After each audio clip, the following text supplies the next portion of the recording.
Hey everybody, welcome back. We're here doing the lessons of A Course in Miracles, and today we're going to do lesson number 193. All things are lessons God would have me learn.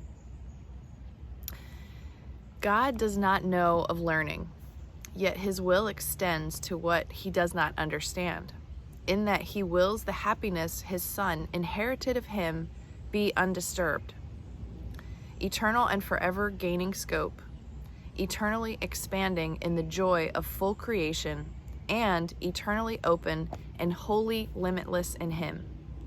This is his will, and thus his will provides the means to guarantee that it is done. God sees no contradictions, yet his Son believes he sees them. Thus he has a need for one who can correct his erring sight and give him vision that will lead him back to where perception ceases.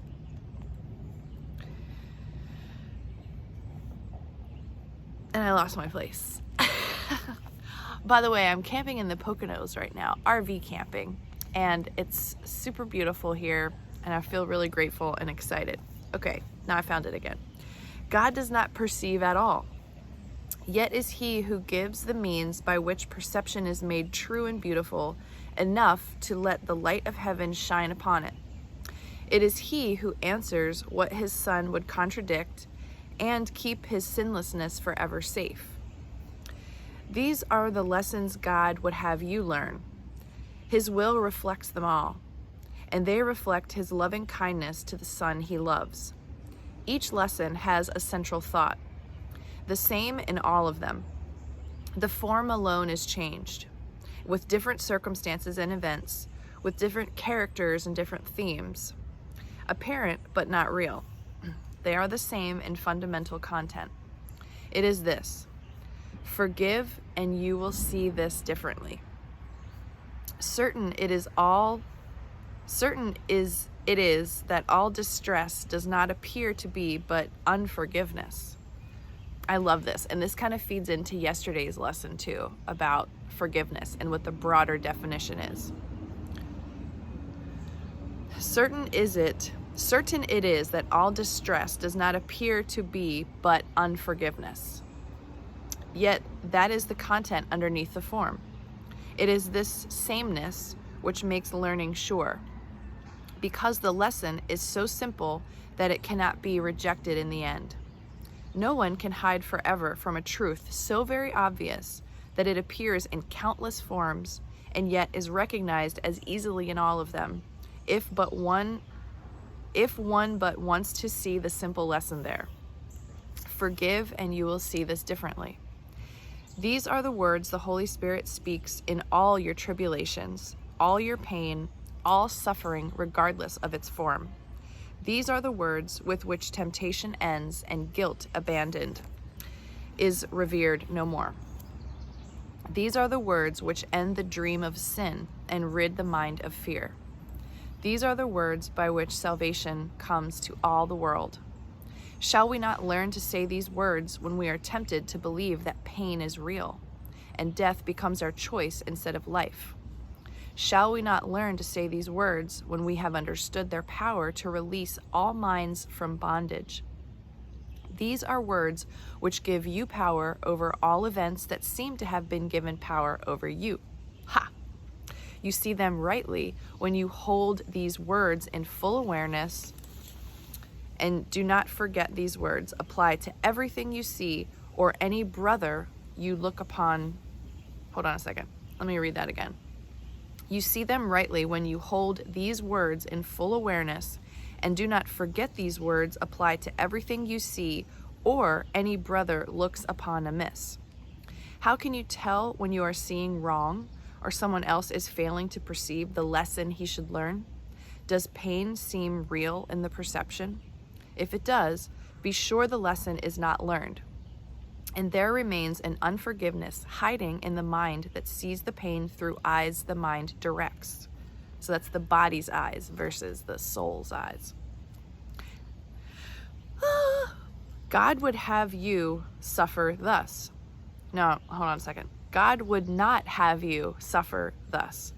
He would help you forgive yourself. His Son does not remember who he is, and God would have him not forget his love and all the gifts his love brings with it. Would you now renounce your own salvation? Would you fail to learn the simple lessons heaven's teacher sets before you, that all pain may disappear and God may be remembered by his Son? All things are lessons God would have you learn.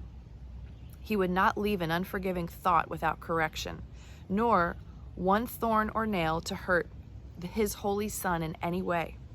He would ensure his holy rest remain untroubled and serene, without a care, in an eternal home which cares for him. And he would have all tears be wiped away, with none remaining yet unshed, and none but waiting their appointed time to fall. For God has willed that laughter should replace each one, and that his Son be free again. We will attempt today to overcome 1,000 seeming obstacles to peace in just one day. Let mercy come to you more quickly. Do not try to hold it off another day, another minute, or another instant. Time was made for this. Use it today for what its purpose is. Morning and night, devote what time you can to serve its proper aim. And do not let the time be less than meets your deepest need. Give all you can, and give a little more. For now we would arise in haste and go unto our Father's house.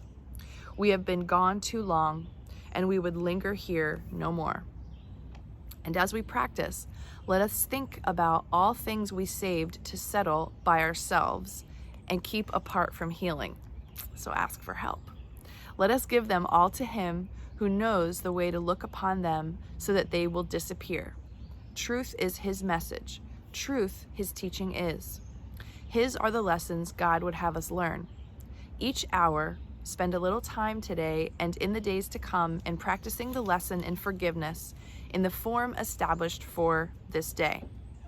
And try to give it application to the happenings the hour brought, so that the next one is free of the one before.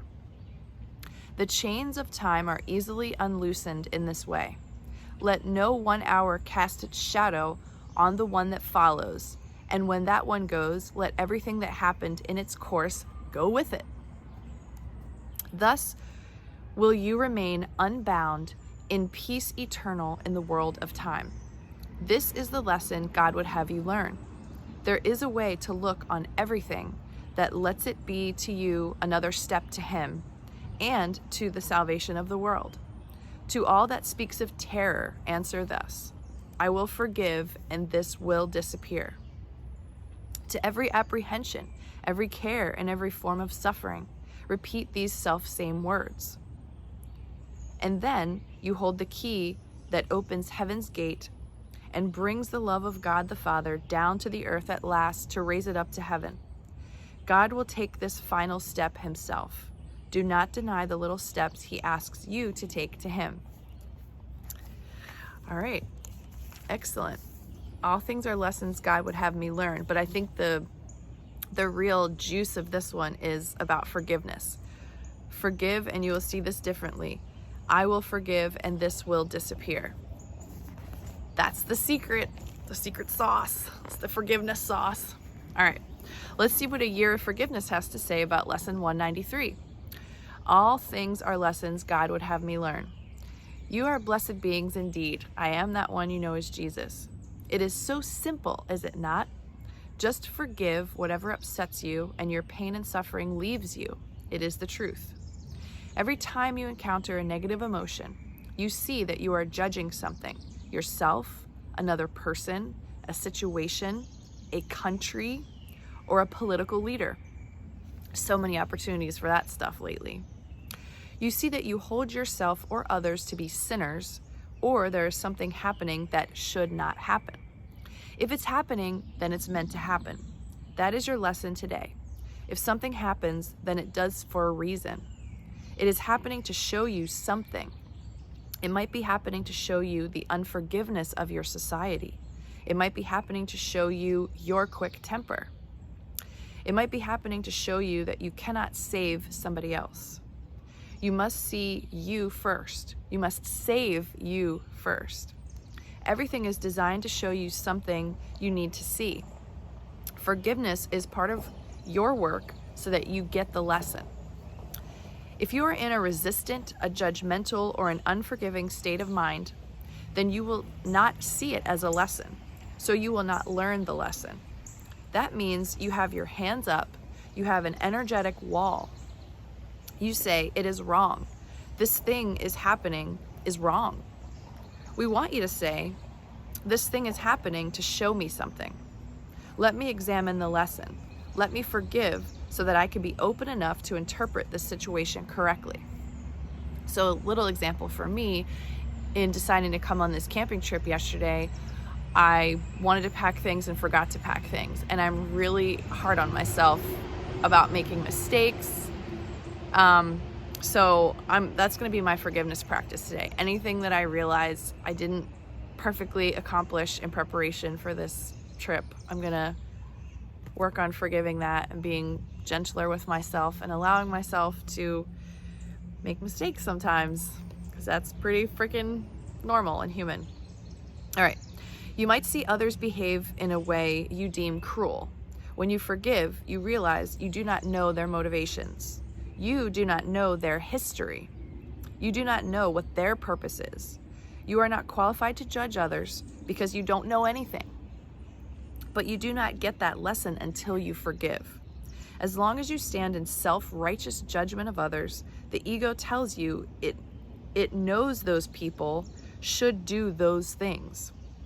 But if those people do those things, then they are using God-given free will. They will have their own experiences to learn from, and it is really none of your business. Unless there is something right in front of you that requires your attention, action, or intervention, then it's none of your business. If a child runs out into traffic in front of you, your instinct will be to stop it, and that is okay. We are not saying you should not participate in life in an intelligent and loving way.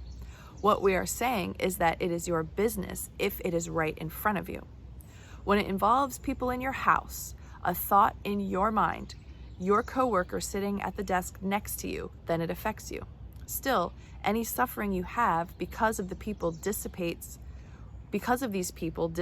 when you forgive them and say, I don't know why they're doing what they're doing. All I know is that if I judge, I suffer, and that does not help anything. Perhaps I can add love to the mix instead of judgment. Forgiveness is the step before love. You must forgive first before you can love in response to a call for love. That is what any sin or bad behavior is. It is a call for love, not a call for more separation. Think about this. When people behave badly, that means they are confused. It means they have lost their way, and that does not mean you berate, attack, or punish them. It means that you love them. Offer them a helping hand, even if it is a mental prayer, because you cannot help them physically. Help others mentally and emotionally by sending them love and asking that they receive the correct guidance in their lives. That's a really beautiful thing to do. I think that really helps a lot. It's just as you ask for yourself. Please show me the correct way to live my life so that I may be of assistance rather than a hindrance to my brothers and sisters. I am that one you know as Jesus, and we will speak to you tomorrow. Okay, everyone, thanks for tuning in. Hope you up your forgiveness game today, and enjoy. I'll see you tomorrow.